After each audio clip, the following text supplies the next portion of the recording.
Hey there, Successful Mama. It's your friend, Patricia Sung. Well, it is Thanksgiving week, and I am currently celebrating with my family.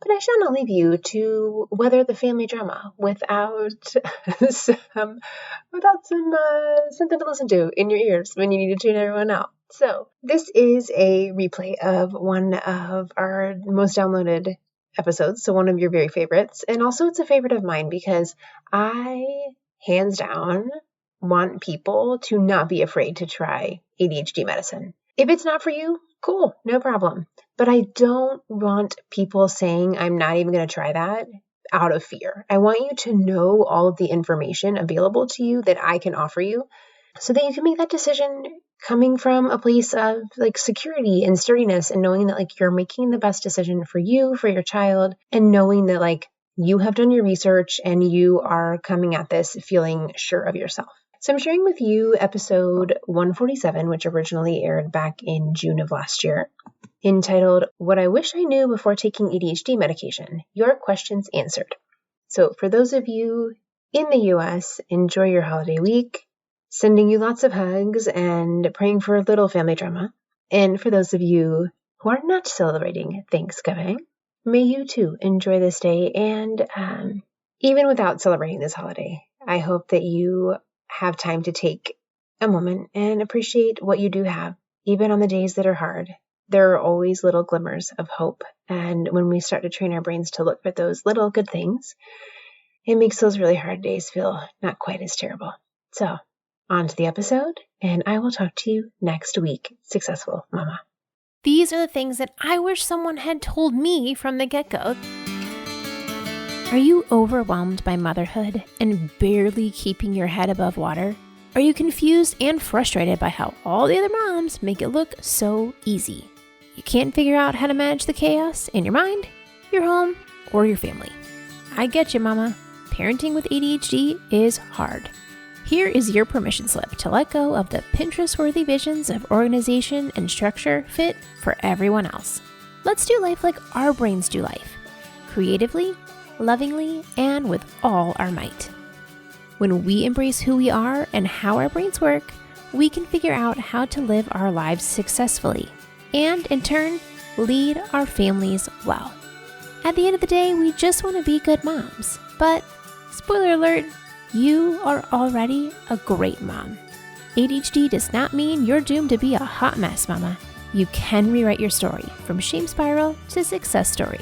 And I'll be right here beside you to cheer you on. Welcome to Motherhood and ADHD. Hey there, Successful Mama. It's your friend, Patricia Sung. Well, it is Medicine May and probably a little bit of June. In this month, I'm dedicating the episodes of the podcast to sharing quality information, debunking myths, and helping you figure out what you want to do about taking ADHD medication. Now, in 3 years, I have avoided this topic because I was scared. As soon as you start talking about medicine, all the haters show up and start trolling. So I want to be clear. This material is not intended to be medical advice. This series, the entire goal is not to tell you what to do or you should do this, you should do that. I can't decide that for you. I don't know your medical history or your values or your coexisting medical conditions, and even if I did, I'm not a doctor. I'm a girl with a lot of personal experience who does a mountain of research. And I want you to do the same. Investigate, research. Don't take my word for it. Find a trained medical professional who has experience with ADHD to help you. Consult with your doctor and find the treatment plan that makes the best sense to fit your situation. Because you are the only one who can decide what's best for you. When we have ADHD, we have spent a lot of time in our lives being told that our perception of reality is wrong. And that leads to a lot of self-doubt and lack of trust in our own decisions. And I want to change that. My goal is to arm you with as much information and knowledge and confidence that I can. I want you to decide to take or not take medicine because you are fully comfortable and confident in your decision. So many people with ADHD are not getting the best treatment out there because of lack of information, misleading information, or quite frankly, straight up BS on the internet and by word of mouth. On top of that, there is so much shame and embarrassment about having ADHD and treating ADHD, and that includes taking medicine for your mental health. So when you show up at your doctor's office to ask about what your medicine options are, I want you to know what kinds of questions to ask. When you are talking to a provider that maybe doesn't know as much as you had hoped, that you can recognize that lack of experience or knowledge and know that you would be better served to seek out a second opinion. I want you to feel empowered when you talk to your doctor to set up your treatment plan. So with that being said, let's dive into today's episode about ADHD medication. Today's episode is all about my favorite tips and strategies on making the whole process of figuring out and actually taking your medicine run smoother and easier. As you're doing all of this investigating and research and trial and error, it's a lot to keep track of. I know. I've been through it recently and I understand. It's a lot. So I want to give you some ways to make that easier. How can you lift the mental load and make this more doable and realistic in real life? These are the things that I wish someone had told me from the get-go, the things that I wish I had known, because they will make this process easier. Now, I do want to put a little disclaimer on here that most of what I'm talking about in the struggles usually has to do with stimulant medication. There's not quite as much stigma around the non-stimulants, and there's a lot less hoops that you have to jump through in order to have a prescription for the non-stimulants. So just bear that in mind as I'm talking, that a lot of the struggles that I'm talking about have more to do with the stimulants so much as the non-stimulants. So first, read the instructions to your medicine. I know that sounds common sensey, but common sense is not that common. And a lot of times we just forget, right? We shove the papers in the pile and all of a sudden we start taking this medicine. We never actually read the instructions. The instructions will tell you how the medicine needs to be taken, if you need to take with food a certain time of day. And if you're not sure that you're going to absorb all that information, then ask somebody you trust to read through it with you and highlight the important things of hey, make sure you take this in the morning, or make sure you eat this with or without food. Have someone help you with that so that you know you have all the pertinent information that you need to take your medicine. Next is think about the food that you're eating with your medicine. Now, the food that you are eating at the same time as your medicine can aid or prevent your body from absorbing it as it travels through your stomach and your digestive tract. Some medicines you need to take food so that it protects you from having an upset stomach. If you're taking a stimulant, many of those say no vitamin C. So don't drink a glass of orange juice with your medicine because vitamin C will prevent that medicine from being absorbed into your body as it travels through. The same thing with something that's high fat, like a nut butter. That will inhibit your body from absorbing it as it travels through. Now, it's okay to drink those things later in the day or eat those things later in the day because when you eat the medicine, it's traveling through and it keeps on moving forward. So if it's made its way forward and then you drink the orange juice or then you have the nut butter, it's not affecting what already happened to pass by. This is also one of the ways that our medicine can be affected. If you're taking the instant release and you're taking it multiple times a day, that means you're having to watch your food that goes with that medicine multiple times a day. I also find it helpful to choose your food wisely ahead of time so that you don't accidentally eat the thing that you shouldn't eat with the medicine. So have a plan on how you're going to take the medicine.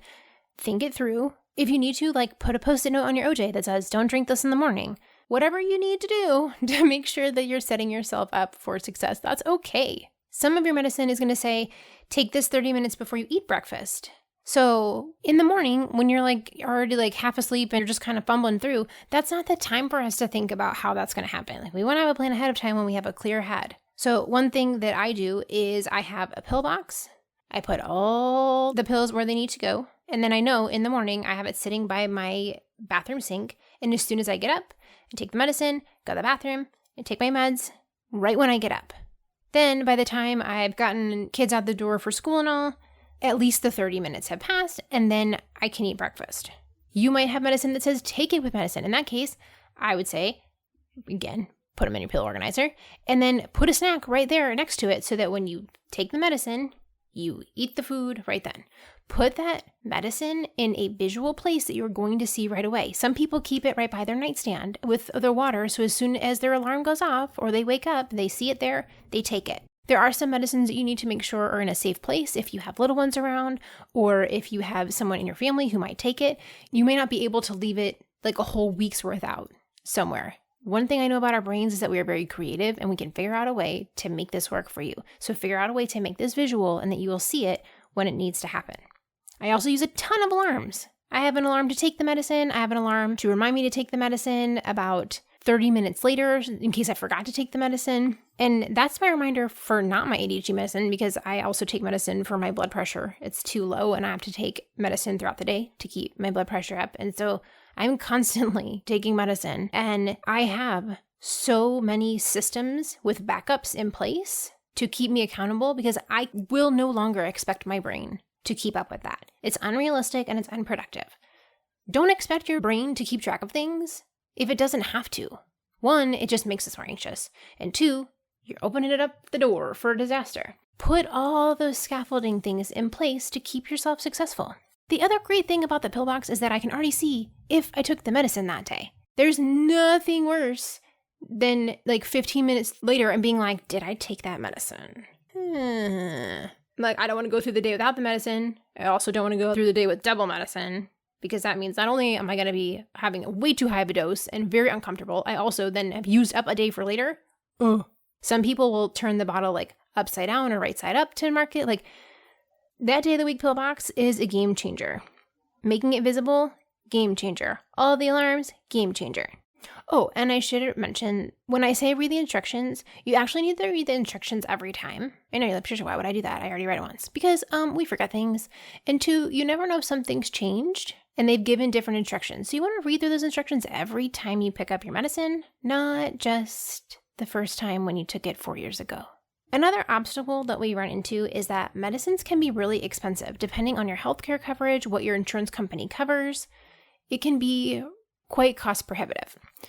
So I would recommend, 1, look on the internet. A lot of medicines have cost assistance programs. So there'll be like a coupon or something that you can download and take to the pharmacy with you to get it at a lower price. This is including when you have insurance or when you don't have insurance. There's cost assist programs for both and for different medicines. So definitely look into that. You also can call your insurance and say, which medicines do you cover? And ask them about what the generics need to be. Now, depending on where you are, what country you're in, and all that, this may vary. But here in the US, you can call your insurance and say, what are the medicines that you cover? And find out whether it's the generic or the name brand, because those are going to affect you differently. Even though it's supposed to be the same medicine, something about it is slightly different.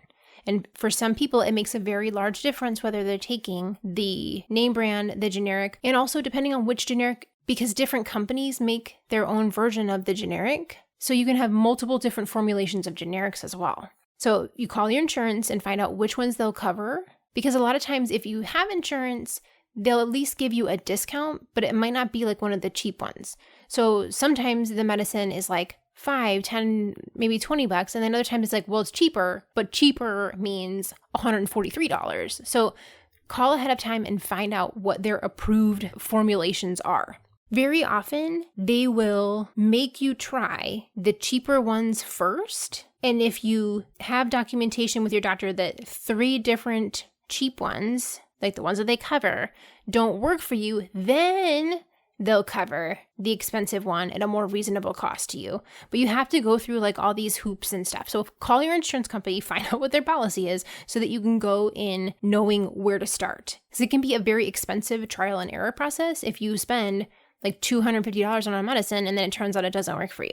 Another option is to ask your doctor, hey, well, can you write me a prescription for 5 of these? Like ask your insurance company, like if I'm trying this out, if I buy 5 of it instead of 30 of them, can I get that at like a lower cost? Some will, some won't. You have to ask 100 million questions, I know. But that is an option to ask if you can do like a mini prescription and see how that works. Now, some doctors will be like, I don't want to fuss with writing you another prescription later. I know, it's irritating. But know that there are options out there for you to figure out how to make this work for you. Okay, next tip. If you decide that a medicine's not working for you, please do not cold turkey it. Like, depending on how long you've been taking a medicine and how it functions in your body and many, many things, in some ways, just not taking your medicine is not good for you. It's a very unfortunate process to let your body adjust. So you can make up your mind anytime to change your mind about what you want to do, but you want to have a plan.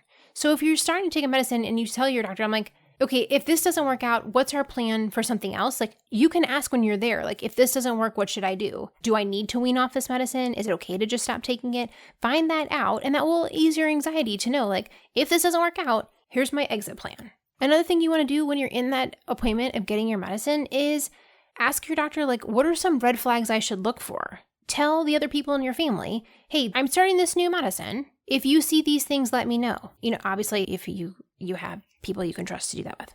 Know what it is to keep an eye out for when you start, so that if something happens, you can be like, okay, this is to be expected. Or, you know what, I shouldn't feel this way, or this shouldn't have happened with this. And then you have more calm and just less anxiety when you know what to expect. I also suggest trying medicines on a day where you don't have a lot of stuff planned. So if it all goes south for some reason, today is not a highly important day. If I need to hide in my bed, if I need to stay on my couch, I don't have anything major going on. So know that there's a possibility that week may go a little haywire, and just keep your load light. Also, think about where you are in your cycle. Is this the time to be testing things, or is this the time where your body's already in an upheaval? Maybe you should wait till next week, okay? It does take a while to get used to your medicine. Just like if you wear sneakers every day and then you go to a new job and you have to wear heels, you just need that time to adjust. It's a little painful, you have little blisters maybe, but you have that adjustment time. But you also know if you're like, hey, my feet are on fire, oh, this is not a good shoe for you. Next tip. If you are going with a stimulant that is a controlled substance, in the US, you can only get a 30-day supply. So while I was sorting out which medicines to do, I met with my doctor monthly. And then once we kind of settled out, we're like, okay, this is working. I think we're in a good place. We moved to a quarterly visit. So every 3 months, I meet with Dr. John. Then every month, I have to request my medicine. She suggests that you send in your refill about 4 business days before you run out. That gives her time to process it, get it over to the pharmacy for them to fill it.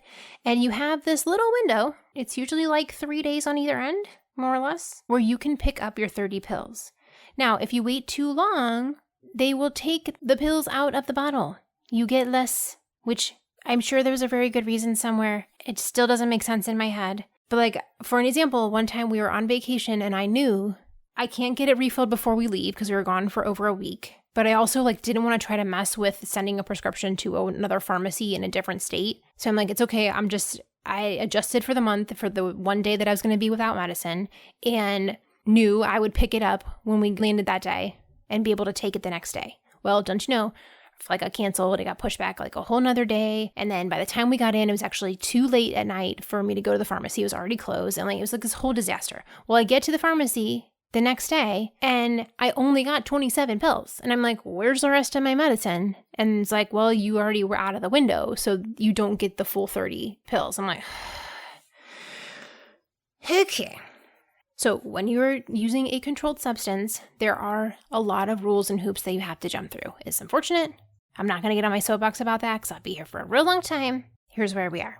Now, because it is a controlled substance, you have the responsibility of keeping them safe, which, straight up sounds ridiculous when you're like, hey, you know how you're really bad at forgetting stuff and losing things? Well, you can't lose this stuff because you can't get a refill if you lose your medicine. You drop it, it falls in the drain.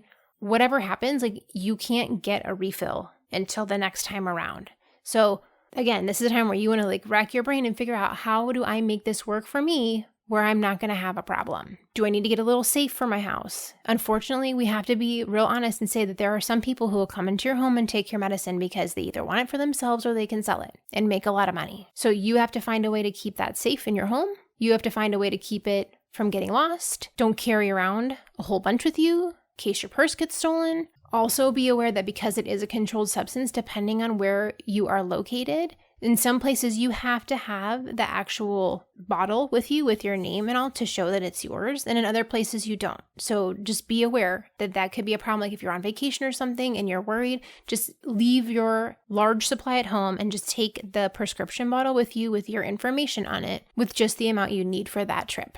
Generally speaking, I advocate for people with ADHD to have multiples of everything, always have extras with you. When it comes to your medicine, I do not.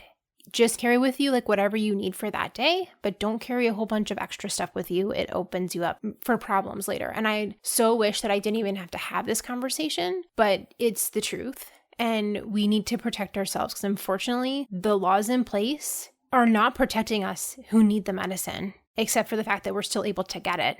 They're designed to keep all the people who are not using it wisely to make it more difficult for them. And again, this is a whole soapbox. I gotta close the box, not going into that. Let me just say, there is little grace if you lose or misplace or someone has stolen your medicine. So please keep it safe where you will be able to use it to take care of your health. Okay, next question that I get a lot of is, how do I broach this subject with my doctor? How do I talk to them about wanting to take ADHD medication? And the underlying context is usually without feeling like some kind of addict searching for drugs. So before I address that portion, is logistically, what do you do? I want you to go back and listen to episode 120, which is all about how do you prepare for your doctor's appointment, where I explained in the episode, like, how do you prepare for that appointment so that you go in feeling confident in how to talk about it, writing down all the ways that you think ADHD affects you so that you can have that conversation. Well, it's the same thing. I also want you to write down why you feel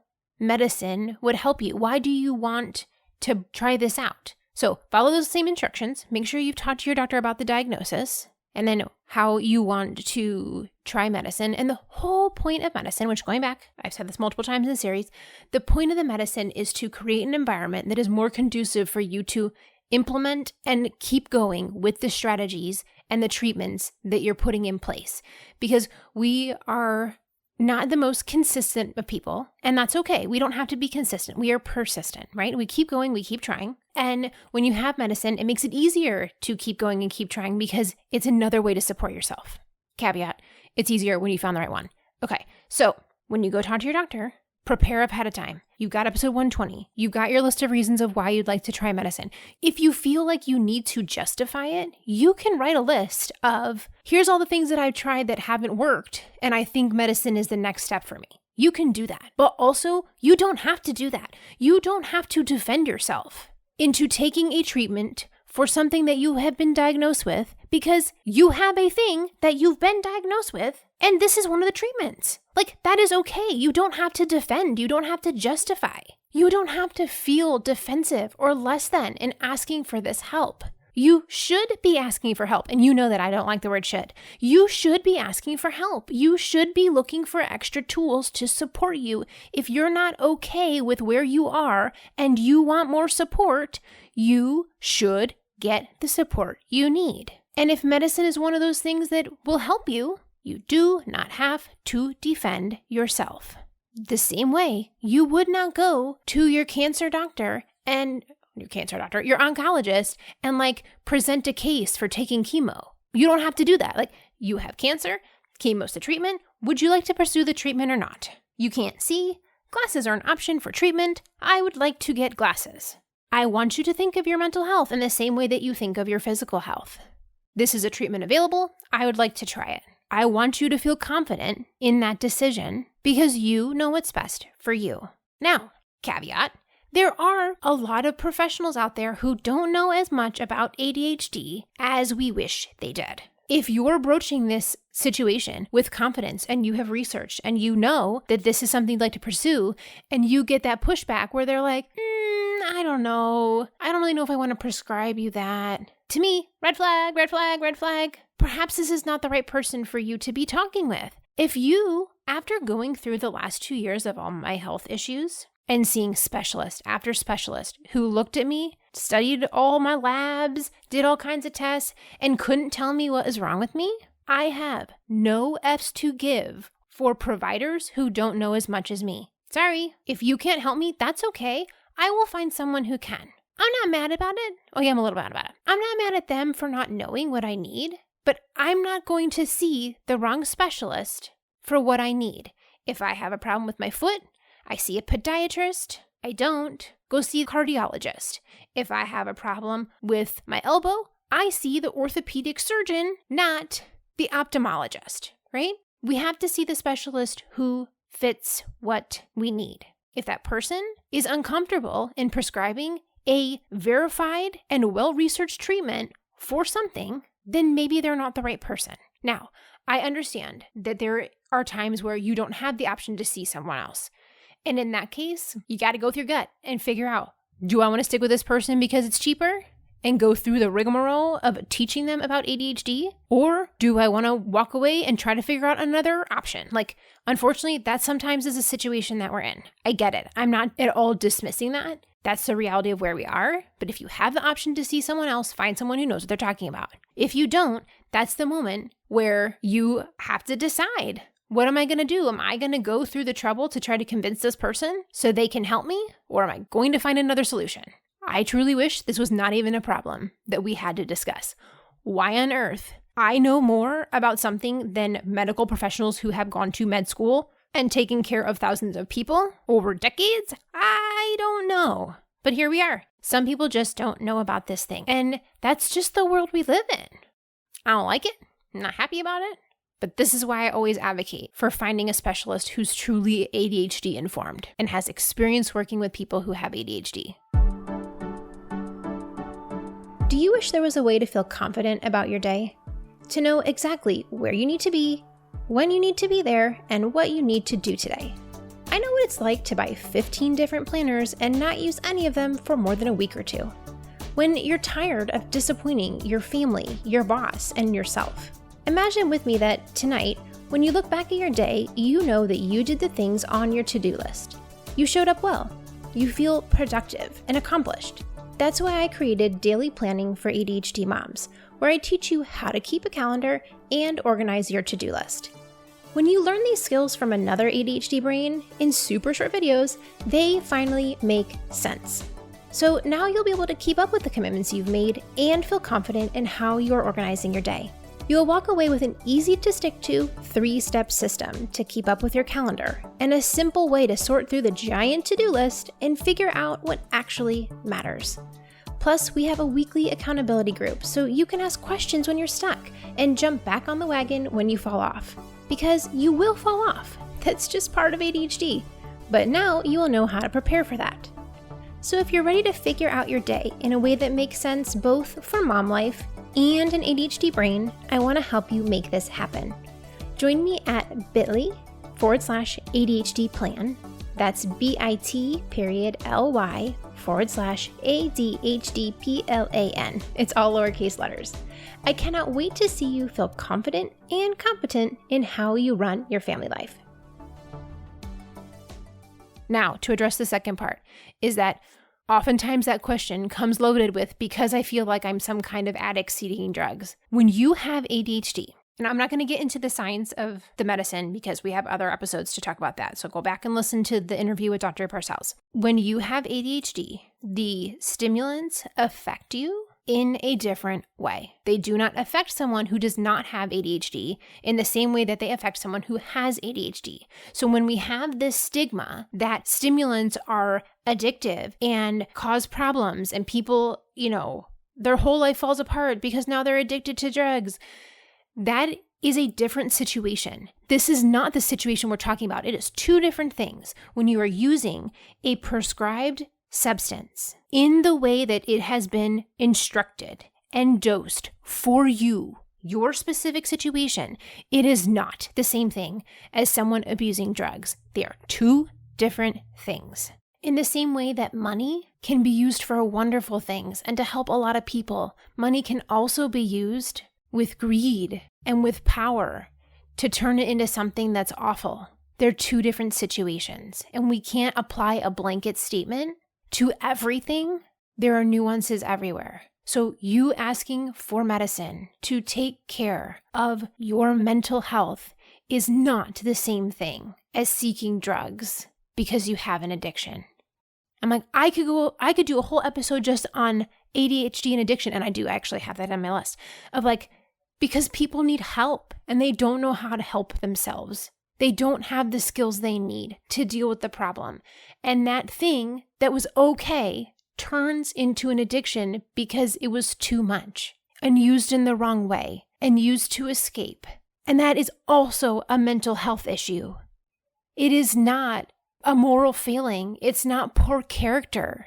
It's someone who needs a lot of help and a lot of love and a lot of support. But here I am getting off on another tangent because it's important to say, because we in our community with ADHD, we are so much more susceptible to addiction. But it's not addiction to following our medicine as prescribed. It's an addiction to all the other things that we use to band-aid and duct tape the problems that we haven't dealt with in a healthy way. So bringing it back around, listen to the series, gather all your information, make a list of questions you have for your doctor, make a list of reasons if it makes you feel better of why you would like to try medicine. But you don't have to defend yourself. You don't have to justify wanting to take an approved, quote unquote, approved treatment for your mental health issues. This is available for you if you want it. Unfortunately, this is not well understood in the world, and the judgments of other people on how you live your life do affect us. We wish we could just turn it off and put it in a box and not ignore it. And it is possible to build the skills where other people's words affect you less, but they do affect us. And I want you to spend the time to dig in and know that your decision is your decision and you're doing what's best for you. And it's okay to make the decision that other people disagree with for your life. I won't dismiss how difficult it is. I won't dismiss all the ripple effect of that. But I will tell you it's okay for you to choose something different than the other people around you would choose, if that's what you need to be successful. Because when we have that confidence in our decision, it's a lot easier to let the other people's opinions roll off your back when you know that this is what's best for you. 'Cause let's be honest, there's a pretty good chance that those other people's opinions are also rooted in fear. And how is fear balanced? It's balanced with love and knowledge.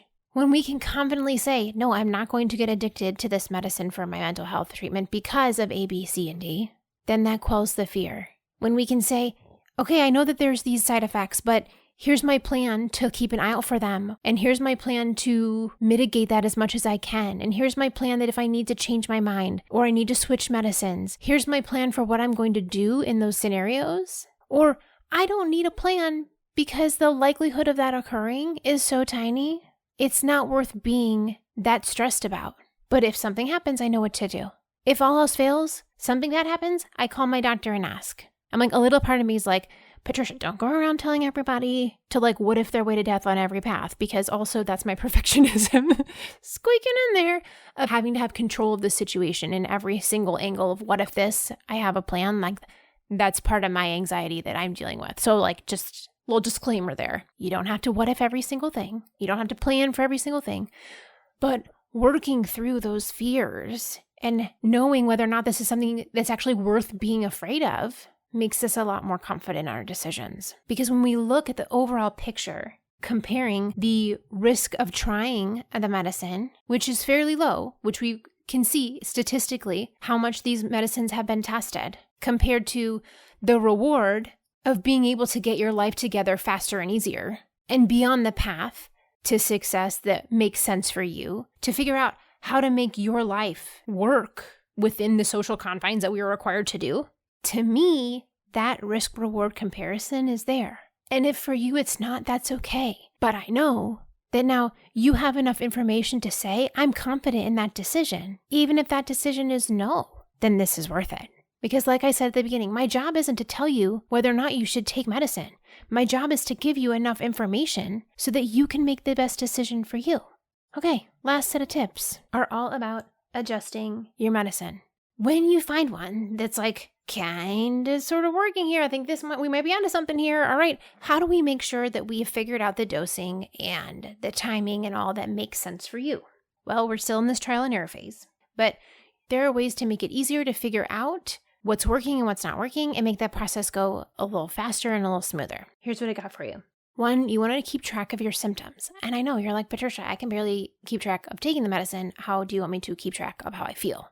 Gotcha. What I do is I use Google Keep, and I'm sure there's probably an iPhone app that will do the same. Google Keep is basically the notes function on an Apple phone. And in the Google Keep, I have a note that says, track your symptoms, and there's a reminder on it, and then set it for however often you need to be doing it. So depending on like, are you good with just at the end of the day running through how that went? Or you're like, I don't remember what happened 2 hours ago. Maybe it needs to be a reminder at lunch and at dinner. Maybe you want a reminder at midday and before you go to bed. You can set the keep reminder or the notes reminder to go off at that time, and it pops up and it's like, track your symptoms. And so all I do is write the date and a couple of words. Like, I'm not making a fancy chart or anything here. So it pops up and I'm like, oh yeah, real quick, date, couple of words on how it went, and hit save and move on. So it's prompting me to write it down. I don't have to remember to go fill out a chart later or think back like, oh, when you get to your appointment, you're like, oh, how's it been the last 2 weeks? I'm like, I don't know. Writing down just a couple words gives me a feeling of confidence in knowing I can say, okay, well, here on these days it was working by this time.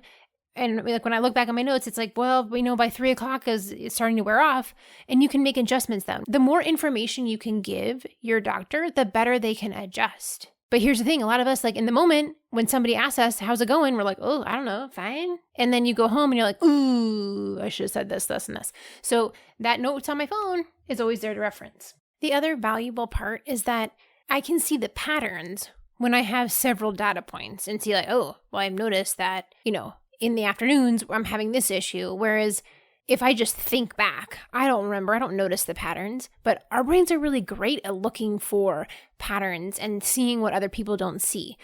So given all that information, and I'm able to go back and look at it, it's like, oh, this is way more useful than had I just attempted to remember. And then how often should you adjust? Well, you'll want to talk with your doctor specifically about that issue depending on the medicine. But for me, with my doctor, she recommended that you take 2 full weeks of trying out the medicine. I understand that it's going to be topsy-turvy, figuring things out, letting things settle out, letting your body get used to doing things in a different way. And then in that 3rd week is when you really start to see the difference and where things are going to be more, I won't say permanently, but like more realistically. Like by that 3rd week, things kind of settle out and it's like, okay, this is more of a true reading of what it's actually going to be like. And so she adjusts every month, which feels like 100 years when you have ADHD, because we want to have a solution now. We don't want to wait a whole month, but we also need to give our bodies the grace to like get used to stuff and figure it out and have enough data points to say this is working or this isn't. Because in a very short time, we don't really have enough information to make a quality decision. Obviously, like I've said before, like if something really terrible goes wrong, then yeah, stop the medicine, call your doctor right away. But most of the issues that come up aren't in that like red alert category. It's more like, wow, I am not a big fan of this, or this is really uncomfortable, or ooh, I don't know about this. But most of those will settle out in the first 2 weeks. And then that next 2 weeks is when you're seeing like, okay, now I have quality information to accumulate and go on. So there you have it. These are the things that I wish somebody had told me from the get-go. These are the things that I'd wish I had known from the beginning, the things that I find super helpful in my journey of figuring out what medicine makes sense for me, what medicine is working for me. Is this something I want to do now? How do I make it work best for my situation? So I hope that this firsthand experience will give you a little easier journey to learn from my mistakes and my obstacles and my struggles, and know that yes, this is hard. Yes, this is difficult. And also true that finding the full treatment and full support plan for how you can live life well with ADHD is totally worth it. So I'm wishing you the best of luck in figuring out what's the decision that's best for you, and let me know. Shoot me an email, send me a message on Instagram, join the Facebook group, and get in there. Talk to the other mamas. Share your experiences. Listen from other women who have gone through it before. Find your community and get the support to live life well with ADHD. I'll talk to you soon, Successful Mama. Hey there, Mama. I've got something fun for you. Who doesn't love a quiz? I want to know, which mama animal are you? Because you're not your average mama bear. You have a magical ADHD brain that puts a sprinkle of brilliance on everything you do. Sure, you may have forgotten that laundry in the washer for the 3rd time, but what are your strengths? What makes your ADHD parenting style unique to you? How do you use that sparkle to bless your family? So which mama animal are you? Find out by taking the quiz. What's your ADHD mama parenting style? Because you're not your average mama bear. Head on over to patriciasung.com/quiz and find out. And then when you do, I want you to post your results on social media so we can see that you're #not your average mama bear. Along with the hashtag I'm a mama, and then fill in the animal that you get. Again, that's patriciasung.com/quiz, and I can't wait to see what you get. So tag me at Motherhood in ADHD. For more resources, classes, and community, head over to my website, motherhoodinadhd.com.